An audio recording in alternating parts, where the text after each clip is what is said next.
Hey guys, and welcome to Wrestling Daze. So today is a bit of a special video. It wasn't planned, but we're actually going to welcome the second inductee into the Wrestling Daze Hall of Fame. I'm not going to do that. I've got a special guest who asked if they could do it instead. So without further ado, let me introduce to you Triple H.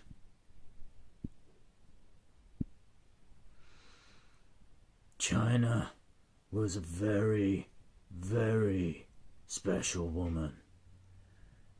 She deserves to go into the WWE Hall of Fame, but for political reasons, can't right now. So it is with great pleasure that I introduce and welcome Chyna as the second inductee into the Wrestling Daze Hall of Fame. Thank you.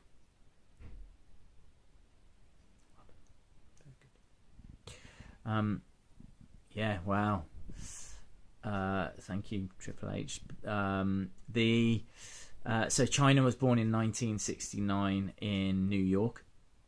She was trained by Killer Kowalski in 95, 96, and did a bit of work on the indie scene.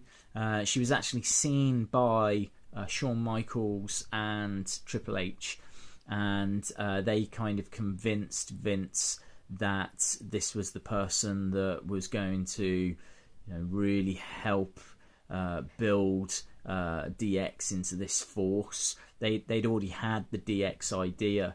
I don't know if they were particularly looking for a strong woman or not, but she was brought into WWE anyway in 1997 as Triple H's bodyguard, and was a founding member of DX. The kind of impact that she had, you can't measure it. She was an absolute integral part to the Attitude Era. She is the only woman, or the first woman, I should say, to have appeared at the Royal Rumble and competed in the Royal Rumble in 1999. She is the first woman to have competed in the King of the Ring tournament, again in 1999. She is the first woman to officially be recognised as a number one contender for the WWE title, or WWF title as it was back then. And, the list goes on. The big one, though, I suppose, is that she is a two-time Intercontinental Champion. She was having matches with the guys. Caused a lot of unrest on the male roster. I think Jeff Jarrett, it was reported, requested and was paid $300,000 to drop the Intercontinental title to Chyna. It's just not something that the male wrestlers wanted on their CV, a loss to a woman. Even a woman as powerful and as imposing as Chyna, it was difficult for a lot of those guys to take. As time went on, she kind of more than held her own and really established herself and really broke down boundaries. She absolutely should be in the WWE Hall of Fame, but I understand why she isn't. In 2000 she posed for Playboy, and then since then she's gone on to do 6 adult films. That puts WWE in a tricky situation. I think she will go in. I just think it's going to take a little bit more time. But of course, the great tragedy here is that she didn't get to be alive. She didn't get to actually see that moment, experience that moment when she is finally accepted into the WWE Hall of Fame. That is a wrong that will be righted. But as I say, I think it's just going to take a little bit of time. At WrestleMania 17, she became the women's champion, and surprisingly, she only held that title once.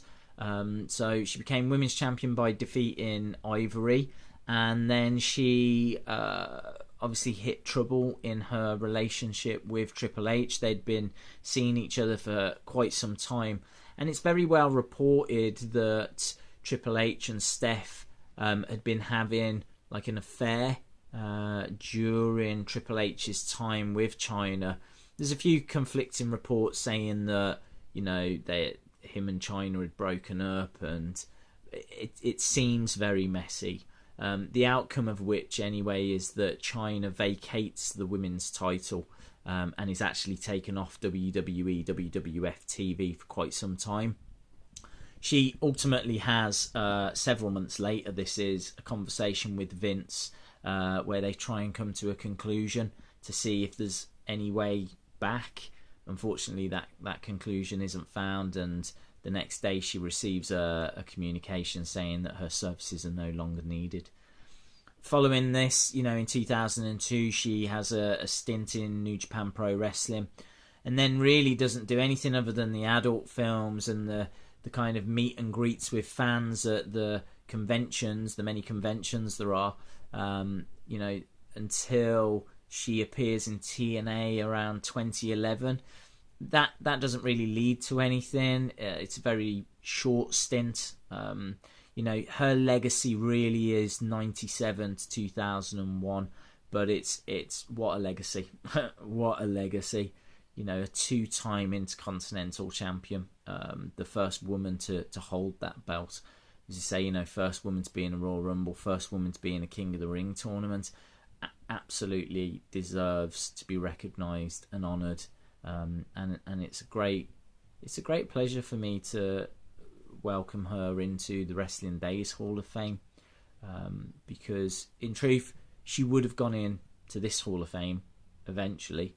I can't have guaranteed it would have been as soon as this, but yeah, you know, I hope she's at peace, and I look forward to the day that WWE put her into the WWE Hall of Fame. So her achievements: she was the Professional Girls Wrestling Association Rookie of the Year in 1996. She was the Ladies International Rookie of the Year in 1998. She was the IWF Champion. Pro Wrestling Illustrated ranked her around about 102nd, I believe, the 102nd best wrestler during their whole time of operating. This was back in 2000 that this list was compiled, but yeah, she nearly broke into the top 100 on that list. That shows the impact that she had. And as we said, you know, she's the first woman to be in the Royal Rumble, first woman to be in King of the Ring, first woman to be recognised as the number one contender for the top title in WWF, WWE. She is a one-time women's champion and a 2-time Intercontinental Champion. Matches of hers to look out for. It's this fantastic match. I can't remember what pay-per-view it's from, but fantastic match where it's her and Kane in a tag match against Triple H and X-Pac.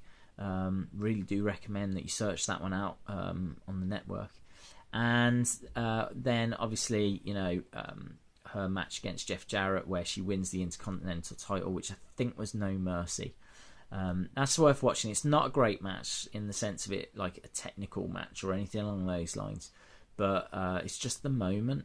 You know, it's such a moment when she finally wins that Intercontinental title. It just, you know, it's a real historical point in the history of the business. And then she has a fantastic match against Lita, which I believe was Judgment Day. I mean, the match against Ivory was pretty good at WrestleMania 17, but check out Judgment Day, I think 2001, the match that she has against Lita, which was an excellent match as well. So, you know, I mean, she's competing against women, she's competing against guys. Just, yeah, fantastic, absolutely fantastic. Thank you, Chyna.